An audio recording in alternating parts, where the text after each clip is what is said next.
तो आइए आप उसी दिल्ली चलेंगे चंडीगढ़, जहां पर हरियाणा के मुख्यमंत्री नायब सिंह सैनी प्रेस वार्ता कर रहे हैं। क्या कुछ कह रहे हैं, सुनिए जरा। वितरित की जा रही है।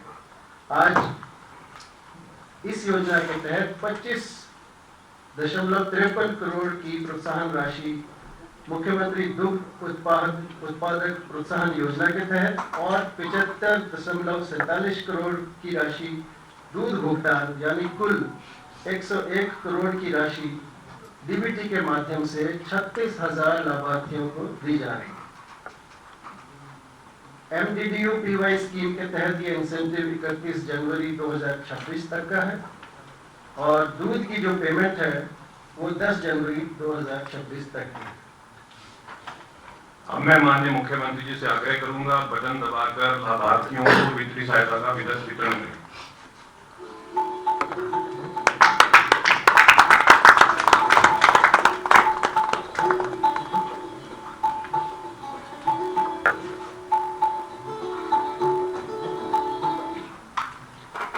ACS food and supply doctor Raja Shekhar Gunjaru ji से आग्रह है कि माननीय मुख्यमंत्री जी से वित्तीय सहायता के वितरण का आग्रह करें। सर, हरियाणा सरकार द्वारा अगस्त 2024 से हर घर हर गृहिणी योजना एक नई योजना हमने शुरू करी सर, एलपीजी सब्सिडी योजना है। इसके तहत हम गरीबी रेखा के नीचे रहने वाले और अंत्योदय अन्न योजना के स्कीम के जो रजिस्टर्ड परिवार और प्रधानमंत्री उज्ज्वल योजना के रजिस्टर्ड परिवार के लाभार्थियों के लिए 500 रुपए की जो सब्सिडी है सर एलपीजी सिलेंडर के लिए, हर साल में 12 सिलेंडरों के लिए हम देते हैं सर।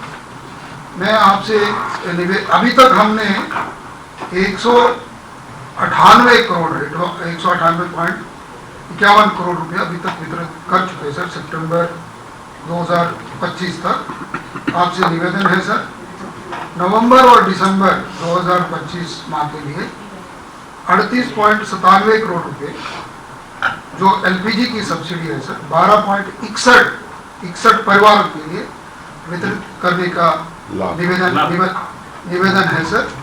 और ये जो सब्सिडी रकम परिवार की सबसे बड़ी महिला के रजिस्टर्ड बैंक अकाउंट में जाती है।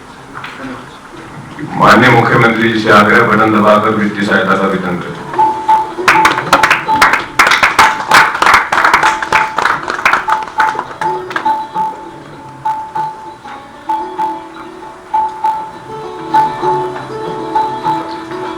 माननीय मुख्यमंत्री जी से आग्रह करूंगा, इस प्रेस वार्ता का संबोधन करें।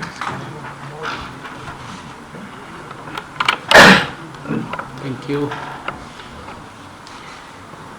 सभी पत्रकार एवं छायाकार मित्रों का विभिन्न योजनाओं के तहत जो डीबीटी के माध्यम से डायरेक्ट पैसा योजनाओं के माध्यम से हरियाणा प्रदेश के जन तक पहुंच रहा है, ये गारंटी ये डबल इंजन सरकार की है, मोदी सरकार की है कि सीधा पैसा बेनिफिशियरी तक जाए। आज उसी कड़ी में हमने दीन दयाल लाडो लक्ष्मी योजना उसकी चौथी किस्त आज जारी की है। मित्रों, इस योजना के तहत आज तक 9,22,452 हमारी लाभार्थी बहनें हैं। उनके खातों में 193 करोड़ रुपए की राशि आज पहुंचाई गई है।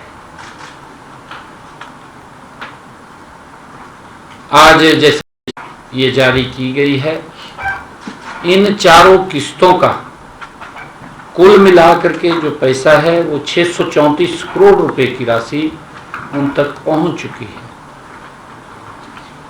ये मोदी सरकार की गारंटी है और इसी के ऊपर बड़ा विश्वास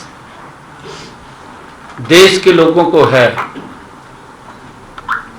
साथियों, आज ही वृद्धावस्था पेंशन, विधवा, दिव्यांग और सामाजिक सुरक्षा पेंशन वो भी आज जारी की गई है। इनके तहत 34,14,000 लाभार्थियों को 1,098 करोड़ रुपए की आज राशि जारी की गई है। इसी प्रकार 43,36,452 लाभार्थियों को 1,291 करोड़ रुपए की ये राशि जारी की गई है। मित्रों, पिछले कुछ समय से पेंशन से संबंधित समस्याएं और आय आधारित पात्रता से जुड़ी शिकायतें वो मेरे संज्ञान में आई हैं। इन शिकायतों व अपीलों के समाधान तथा पात्रता के निष्पक्ष निपटान के लिए मैंने सभी प्रदेश के अंदर एडीसीज को ये निर्देश भी जारी किए हैं कि अब वे सप्ताह में जो सोमवार और वीरवार समाधान शिविर के अंदर बैठते हैं, इन मामलों का निवारण वो सुनिश्चित करें, उसको देखें। मित्रों, आज मैंने हर घर हर गृहिणी योजना के तहत गैस सिलेंडर रिफिल करवाने वाली हमारी लगभग 12,62,000 बहनों के बैंक खाते में, क्योंकि हमने अपने संकल्प पत्र में भी कहा था, हमने विधानसभा से पहले कमिटमेंट भी किया था कि ऐसी बहनें जिन परिवारों की इनकम 1,80,000 रुपए से कम है, ऐसी बहनों के खाते में जो गैस का सिलेंडर है उनको 500 रुपए में मिलेगा, ऊपर की राशि उनके खाते में पहुंचाई जाएगी। उसी कड़ी में आज नवंबर और दिसंबर माह की 38 करोड़ 97 लाख रुपए की राशि वो सब्सिडी भी डाली गई है। मित्रों, आज ही मुख्यमंत्री दुग्ध उत्पादक प्रोत्साहन योजना के तहत 36,000 लाभार्थियों के खाते में 101 करोड़ रुपए की वो सब्सिडी की राशि भी जारी की गई है। और इसी प्रकार आज विभिन्न 18 जन कल्याणकारी योजनाओं के तहत प्रदेश के 56,34,000 लाभार्थियों के बैंक खातों में 1,431 करोड़ रुपए की राशि डाली गई है। मित्रों, दीनदयाल लाडो लक्ष्मी योजना हमने गत 25 सितंबर को दीनदयाल लाडो लक्ष्मी ऐप का शुभारंभ पंडित दीनदयाल उपाध्याय जी के 109वें जन्म दिवस के अवसर पर किया था। इस ऐप पर गत 31 जनवरी तक 10,51,029 हमारी बहनों ने आवेदन किया है। इनमें से 9,22,452 महिलाएं वो पात्र पाई गई हैं। हम सब जानते हैं कि इस योजना का लाभ 23 वर्ष या इससे अधिक आयु की वे सभी महिलाएं इसका लाभ ले सकती हैं। जिनके परिवार की वार्षिक आय 1 लाख रुपए से कम है। इसके तहत पात्र महिलाओं को 2100 रुपए मासिक वित्तीय सहायता का प्रावधान किया गया है। मित्रों, अब इसके अंदर हमने पिछले दिनों एक एडिशन किया था कि ऐसे परिवार जिन्होंने अपने बच्चों को सरकारी स्कूल में पढ़ाते हुए 10वीं या 12वीं की बोर्ड की परीक्षा में 80% से अधिक अंक प्राप्त किए हैं, या कक्षा 1 से 4 में निपुण भारत मिशन के अंतर्गत कक्षा स्तर की दक्षता हासिल की है, जिन माताओं ने अपने बच्चों को एसएन, सैन या मैन से सफलतापूर्वक पुनर्वासित किया है, और ऐसे परिवारों की जिनकी इनकम 1,80,000 रुपए से कम है, और वे माताएं जिनकी इनकम, वो माताएं जिनके 3 से अधिक बच्चे न हों, क्योंकि ये कहा गया था वे सभी इस योजना के पात्र होंगे। फरवरी 2026 से हमने ये भी निर्णय किया था कि 1100 रुपये की राशि सीधे लाभार्थी के खाते में जाएगी, और 1,000 रुपये की राशि उसकी सावधि जमा एफडी में जमा कराई जाएगी। इस योजना का विशेष पहलू यह है कि परिवार की सभी पात्र महिलाएं इस योजना का लाभ ले सकती हैं।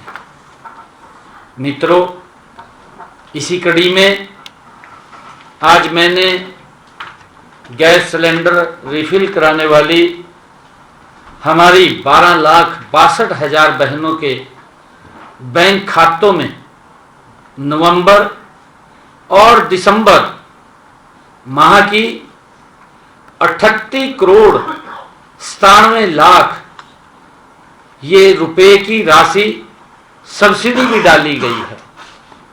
इस योजना में पात्र महिलाओं को हर महीने 500 रुपए में गैस का सिलेंडर दिया जाता है। इससे पहले 17 जनवरी को मैंने गैस सिलेंडर रिफिल करवाने वाली 6,08,842 बहनों के खाते में 18 करोड़ 56 लाख रुपए की राशि सब्सिडी डाली थी।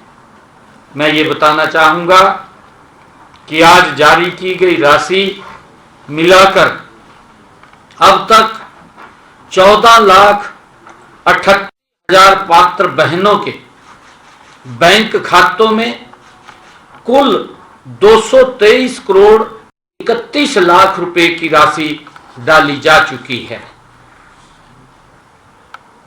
Thank you. क्यों साहब, आपने जिस तरीके से ये आंकड़े बताए हैं, लेकिन विपक्ष लगातार बुढ़ापा पेंशन को लेकर के मुद्दा उठा रहा है, कह रहे हैं कि पेंशन काट दी गई है। एक तरफ आप ये आंकड़े हकीकत क्या है सर उसकी लेकर के आपने कैथल में भी एक बयान दिया था, उस पर भी हमें जो डाला था एक बयान था। मैंने कहा था, देखिए कांग्रेस ने तो झूठ की दुकान खोल रखी, और तो सवेरे उठते हैं और झूठ सोरना शुरू कर देते हैं और कई प्रकार से भ्रामक बातें करते हैं। मैं इसके ऊपर बताना चाहूँगा आपको डिटेल में। मैं ये भी कहना चाहता हूँ कि राज्य सरकार नरेंद्र मोदी जी के नेतृत्व में डबल इंजन सरकार सभी पात्र लाभार्थियों तक पेंशन का लाभ पहुंचाने के लिए हमारी सरकार प्रतिबद्ध है। यह भी सुनिश्चित किया जा रहा है कि कोई भी अपात्र व्यक्ति इस योजना का लाभ न ले सके। यह भी सुनिश्चित करना यह सरकार का दायित्व है। हमारी सरकार पारदर्शिता और निष्पक्षता के साथ जन कल्याणकारी योजनाओं को लागू करने के लिए निरंतर गति से काम कर रही है, नॉन स्टॉप तरीके से काम कर रही है।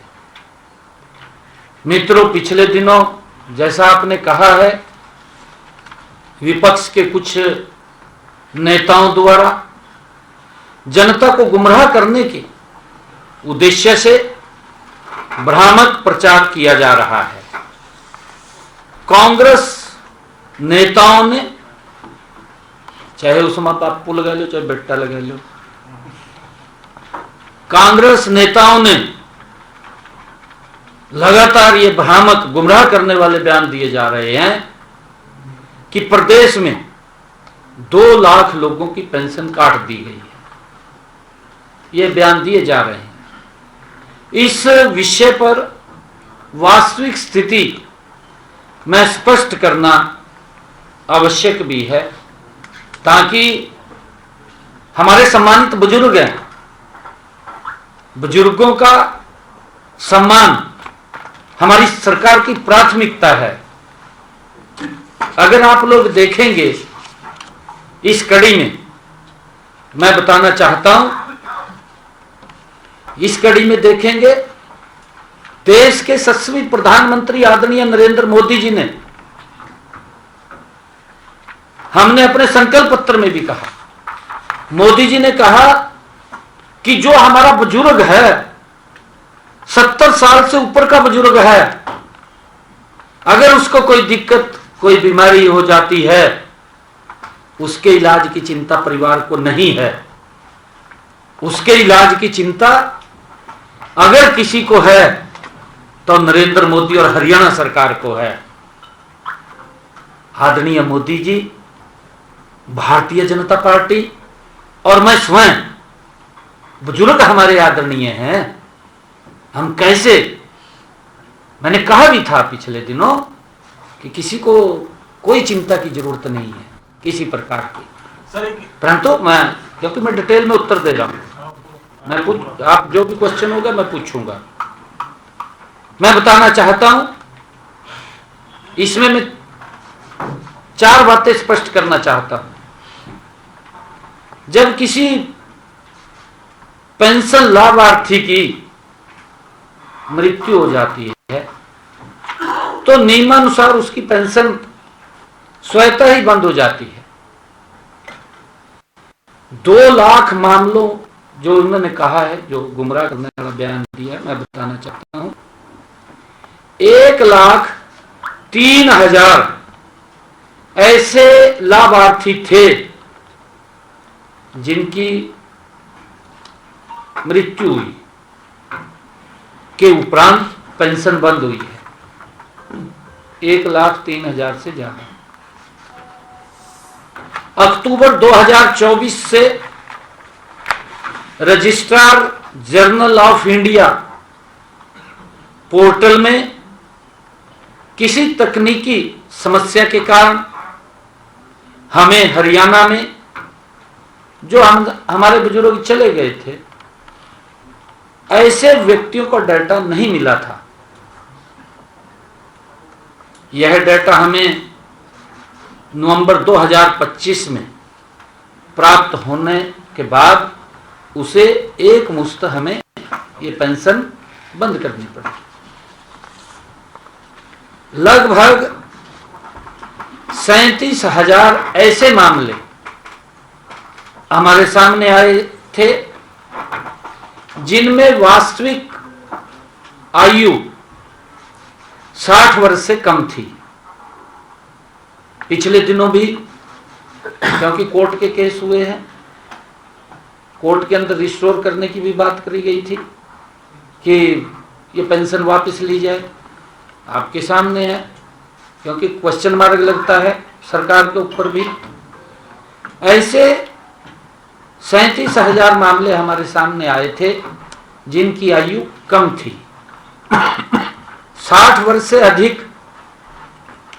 उन्होंने डेटा से छेड़छाड़ की गई और अपनी पेंशन को लगवाई। इन लाभार्थियों की पेंशन इनकी भी बंद नहीं की है, स्थगित की है। जो 37,000 हैं इनकी बंद नहीं की, क्योंकि इसको और वेरीफाई कर रहे हैं, उसको स्थगित किया है, बंद नहीं किया अभी कहीं, क्योंकि डेटाबेस में छेड़छाड़ करने वालों के विरुद्ध भी हम कार्रवाई शुरू की जा सके। वो भी देख रहे हैं कि जिन्होंने छेड़छाड़ की है इस डेटा के साथ, उनके खिलाफ भी कार्रवाई हो। यदि ये लोग अपनी आयु 60 वर्ष से अधिक होने का प्रमाण पत्र देते हैं तो इनकी पेंशन पुनः शुरू कर दी जाएगी। मैंने कहा है, शुरू में कहा है कि हमें एडीसी को इस ग्रीवेंस के अंदर उनकी जो दिखते हैं, क्योंकि ये मामले ऐसे ही हैं।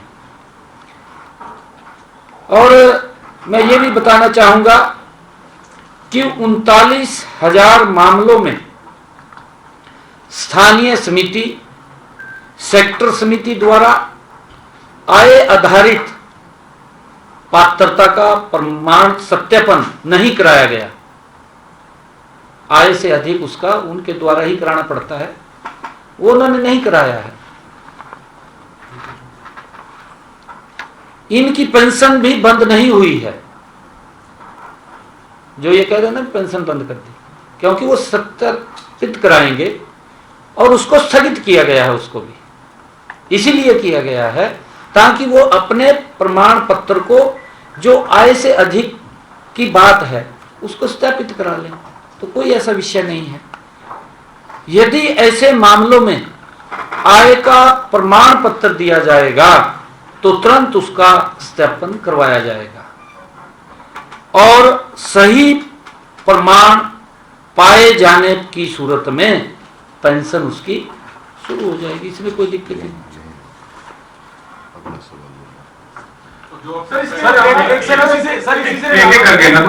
सर इसी से जुड़ा मेरा सवाल है। विपक्ष ये भी कह रहा है कि इनकम स्लैब लगाई गई है। सर इनकम स्लैब लगाई गई है, एक इनकम स्लैब लगा दी है, इतने से कम होगा तो उस पे पेंशन कट जाएगी, इतनी इनकम। नहीं, मैं 1 मिनट बताना चाहता हूँ। शायद मैंने ये सुना है कि हमने कभी इनकम स्लैब लगाई ही नहीं, ऐसा कुछ विषय जो आप पूछ रहे हैं। शायद मेरे ख्याल से उसमें इनकम स्लैब का जिक्र कर, हाँ, इनकम स्लैब 3 लाख से मैं बताना चाहता हूँ, इसके ऊपर डिटेल में बताना चाहता हूँ मैं, क्योंकि आपने जो क्वेश्चन किया है वो ठीक किया है, क्योंकि इस प्रकार से भी गुमराह किया जा रहा है कि भाई इनकम स्लैब नहीं थी। मैं ये बताना चाहता हूँ, स्पष्ट करना चाहता हूँ कि वृद्धावस्था पेंशन पर आय सीमा हमने नहीं लगाई है। मैं ये स्पष्ट कर रहा हूं, ये आय सीमा जो लगी है ये हमने नहीं लगाई। प्रदेश में वृद्धावस्था पेंशन पहली बार जब लगी थी तो वो 10,000 रुपए वार्षिक आय थी। कितनी? 10,000 रुपए वार्षिक। कि जिन परिवारों की इनकम 10,000 रुपए होगी वो पेंशन के लाभार्थी होंगे। ये जो सीमा लगाई गई आय की सीमा, ये 13 अगस्त 1952 को लगाई गई। 13 अगस्त 1952 को ये आय सीमा लगाई गई कि 10,000 रुपए से ज्यादा इनकम अगर किसी की होगी तो उसको हम पेंशन नहीं देंगे। ये आप देख लीजिए, उस समय प्रदेश में कांग्रेस की सरकार थी 11-12 साल और उस समय वृद्धावस्था पेंशन भी मैं आपको बताना चाहता हूं 100 रुपए थी। मैंने पिछले दिनों जिक्र किया था। और उस समय प्रदेश में मात्र 50,000 बुजुर्गों को वृद्धावस्था पेंशन का लाभ मिलता था।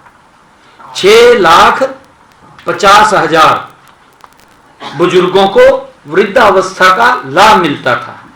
इसके बाद 1 नवंबर 1999 को इनेलो ने अपने कार्यकाल में वृद्धा पेंशन 100 रुपए से बढ़ा करके 200 रुपए किया, 200 रुपए मासिक किया।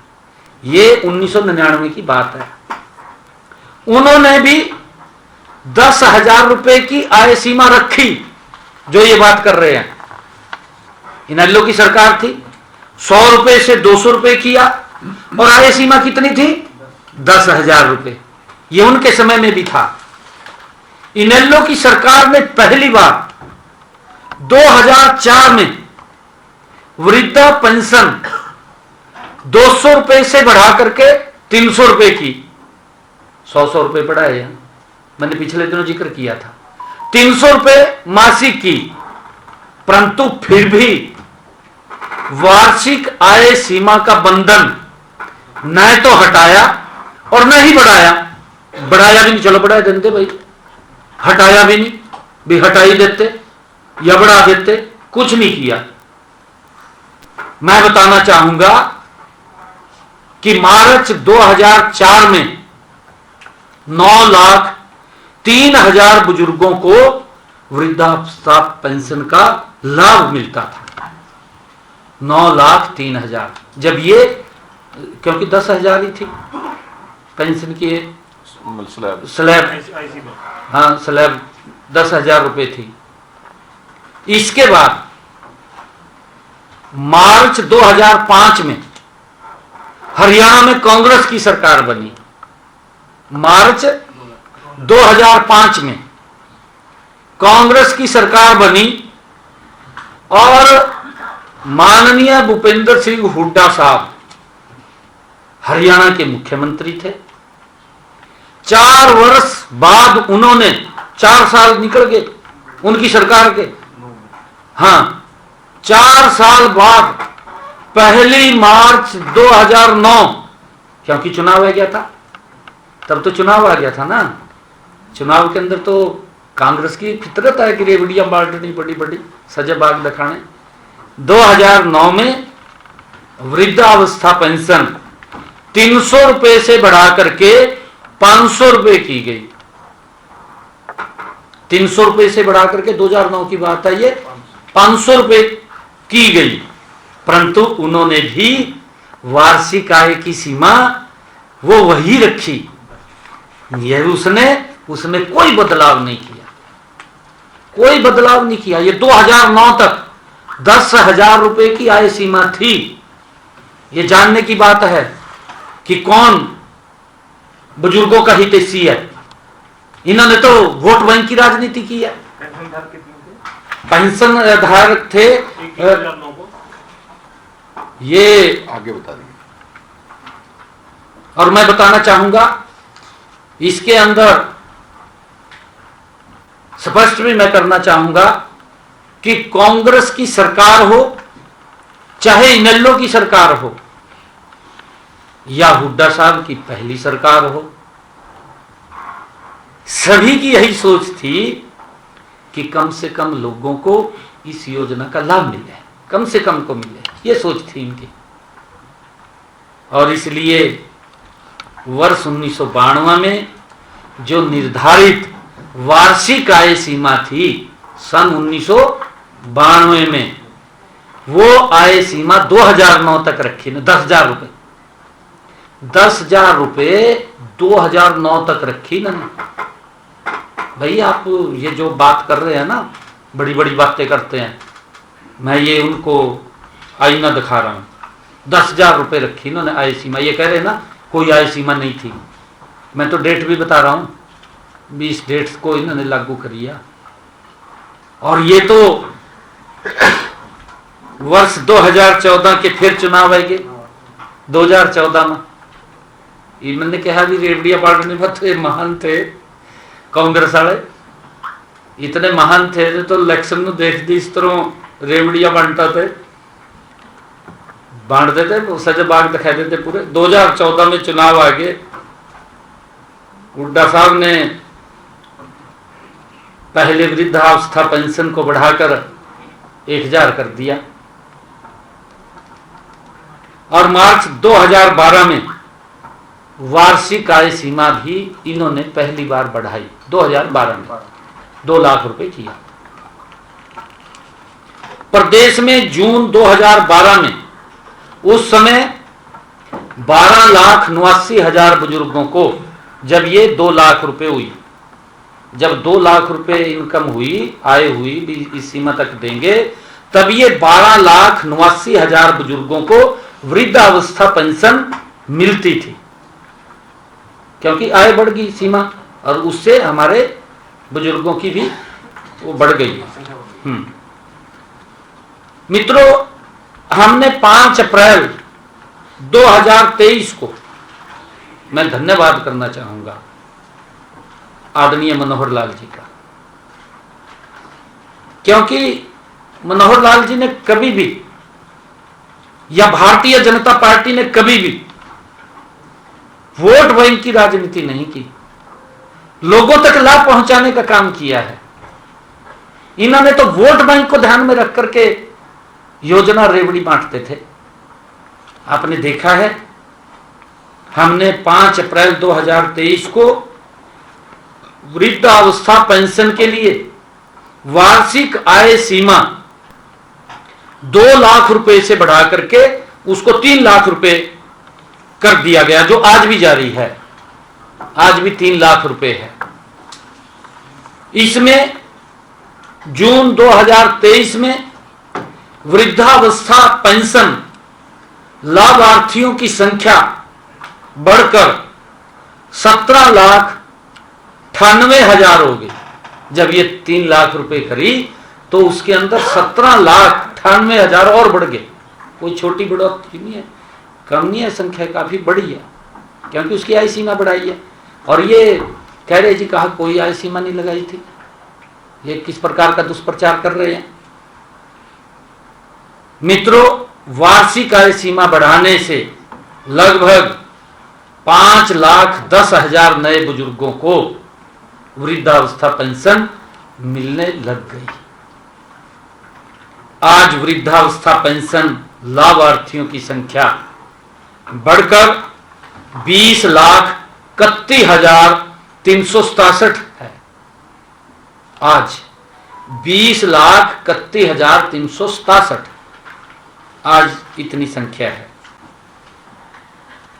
साथ ही इस प्रकार हमारे कार्यकाल में कांग्रेस के समय में 6,68,000 अधिक बुजुर्गों को वृद्धावस्था पेंशन मिल रही है। 6,68,000 अधिक। अगर मैं इनेलो से इसकी तुलना करूं, जो बड़ी बड़ी बात करते हैं, श्रेय लेने का काम करते हैं, भाई श्रेय लेना हो तो फिर उसको आगे भी बढ़ाना चाहिए। आपके समय में तो 2 टर्म रहे, 10,000 रुपये वार्षिक थी, 100 रुपये बढ़ाते थे, 100 रुपये बढ़ाते थे, नहीं बढ़ाते थे, 100 रुपये बढ़ाते थे। मात्र अपने कार्यकाल में 200 रुपये बढ़ाए, 200 रुपये बढ़े। अगर इसकी मैं तुलना करूं इनेलो से तो 11,28,000 अधिक बुजुर्गों को पेंशन का लाभ मिला है। और इसी प्रकार इन तथ्यों के माध्यम से हमारा कहने का मतलब है कि वृद्धावस्था पेंशन पर वार्षिक आय सीमा ये इन्हीं के समय में शुरू हुई, कांग्रेस के समय में शुरू हुई, और आज की नहीं कड़ी की शुरू हुई है। तो जो ग्रीवेंसेस है सर, आपने एक मिनट मैं अभी बता रहा हूं, मैं थोड़ी डिटेल में कर दूं फिर उसका मैं। जबकि हमने तो ज्यादा से ज्यादा लोगों को, हमारी सरकार ने ज्यादा से ज्यादा बुजुर्गों को लाभ देने के लिए आय की सीमा 2 लाख से बढ़ा करके 3 लाख रुपए की, इसी कारण की ना, कि ज्यादा बुजुर्ग इसके अंदर जुड़े, ज्यादा परिवार जुड़े इसके अंदर। और ये इस प्रकार का वंडर खड़ा कर दिया, जनो पता नहीं वो कहते हैं ना, कहा उंगली कट गई, उंगली कटने से कहा शहीदी का दर्जा ले लें, क्या उंगली कटवा के शहीद होना, उंगली कटवा का शहीद होना, ये कमाल ही हो गया।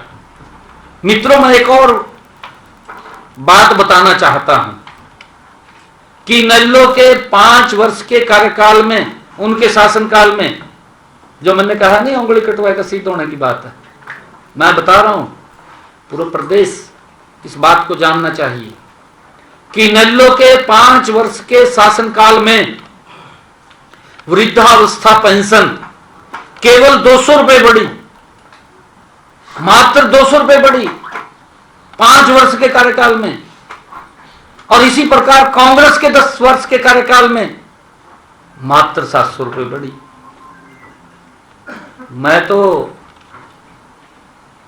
मनोहर लाल जी का बहुत दिल से धन्यवाद करता हूं कि जो बुजुर्गों को इतना बड़ा सम्मान ये भारतीय जनता पार्टी नरेंद्र मोदी की सरकार ने दिया है। नरेंद्र मोदी, मैंने कहा है कि बुजुर्गों से जितना स्नेह करते हैं, जितना प्यार करते हैं, आपके सामने है कि उन्होंने 70 साल के ऊपर के बुजुर्गों को, कि उनको चिंता नहीं है कि अगर कोई बीमार बुजुर्ग हो जाता है, उसके इलाज के लिए उसको परिवार की तरफ देखना ना पड़े, उसका इलाज हरियाणा सरकार और मोदी सरकार कराएगी। ये सम्मान दिया है बुजुर्गों को। ये तो उंगली काट का शहीद हो रहे हैं, इस प्रकार की बातें कर रहे हैं। 2200 रुपए बढ़ाने का काम किया है, 2200 रुपए,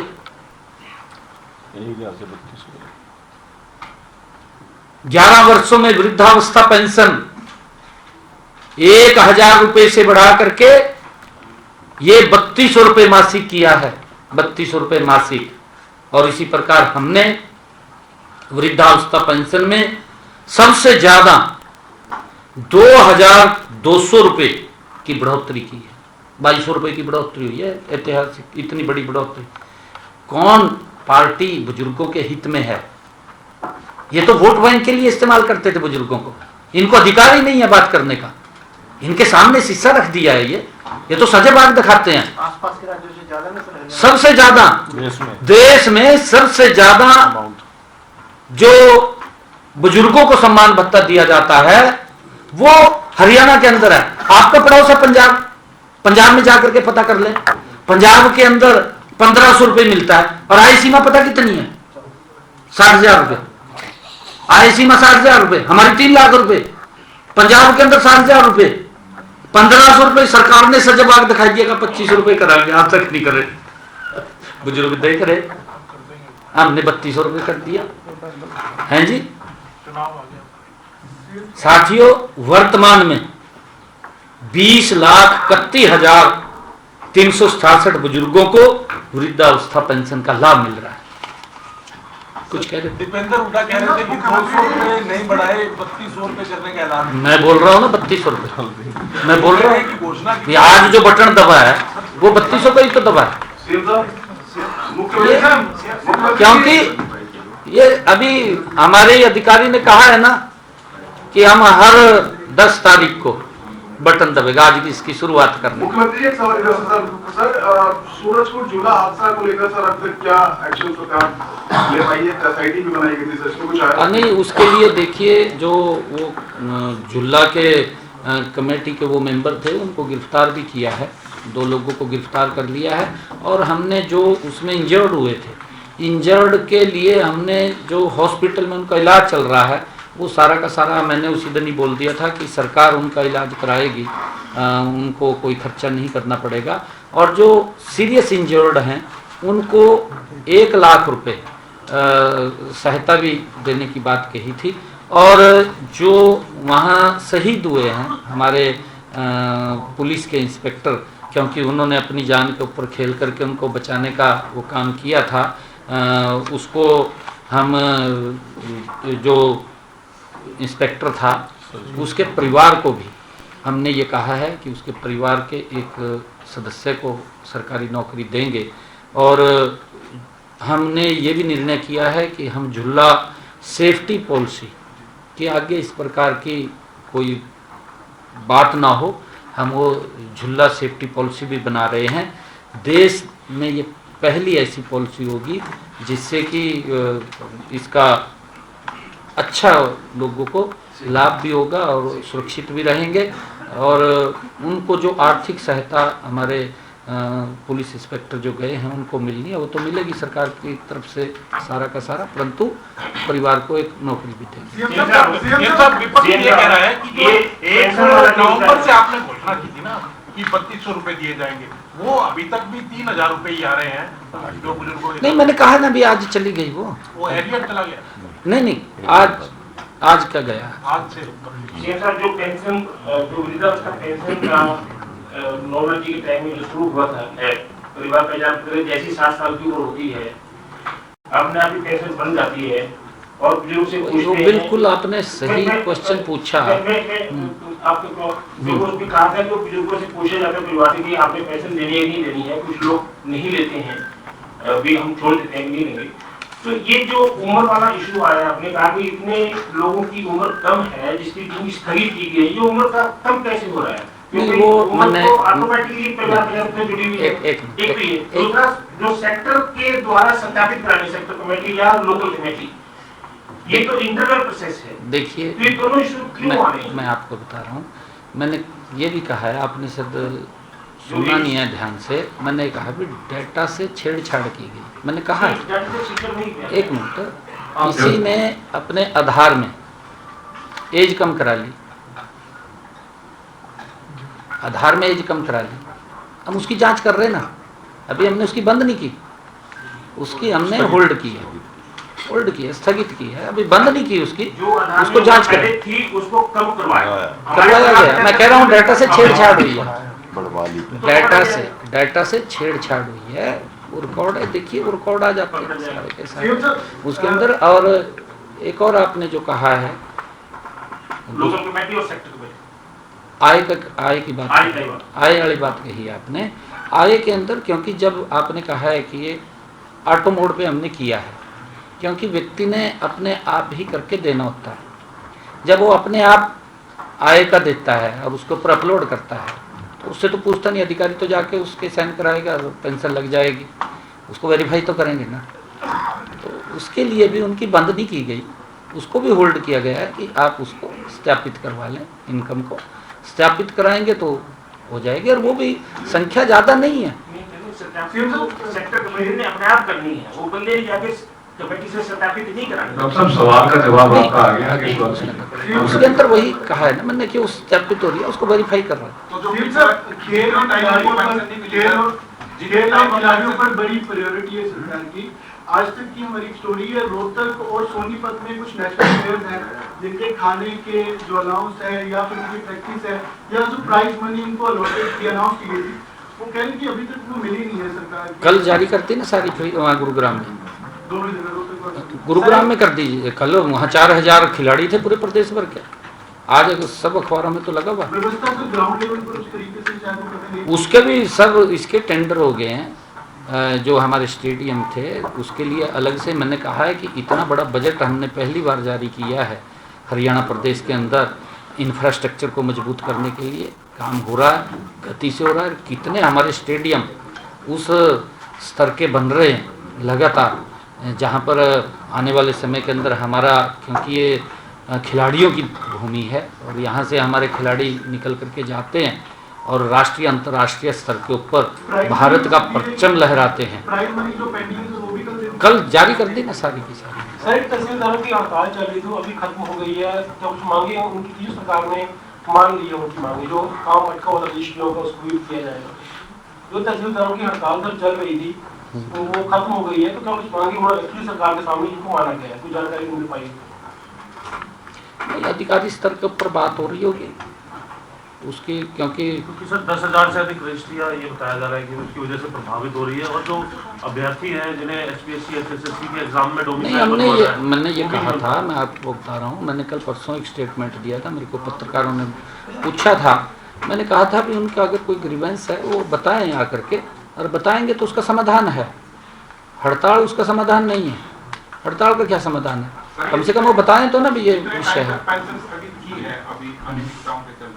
क्या वो पुरानी पेंशन दी जाएगी उनको अगर वो क्या अगर वो सत्यापित हो जाता है तो देंगे नहीं, किसको नहीं देंगे? कमाल कर दिया, ये भी कोई पूछने की बात है? ना ना ना ना ना, देखिए मैंने कहा है कि बुजुर्गों का सम्मान हमारी प्रायोरिटी है, हमारी सरकार की। बुजुर्गों का असम्मान ना हो, और इसके लिए मैंने इतनी बड़ी बात कही कि आदरणीय मोदी जी ने 70 साल के ऊपर बुजुर्गों को ये कह दिया कि उनके इलाज का खर्चा भी हम देंगे, 5 लाख रुपए का स्पेशल दे दिया। और वो नहीं है, उसमें कोई ये नहीं देखा भी कौन है, कोई भी बुजुर्ग है 70 साल का, उसमें कोई एक इनकम का और नहीं लगाया है, क्राइटेरिया नहीं लगाया। सब बुजुर्गों को, कोई भी है, चाहे हमारी माता है 70 साल से ऊपर, चाहे हमारा बुजुर्ग है, ये सम्मान अगर दे रही है भारतीय जनता पार्टी नरेंद्र मोदी की सरकार दे रही है, नहीं तो आपके सामने है। Thank you thank you thank you.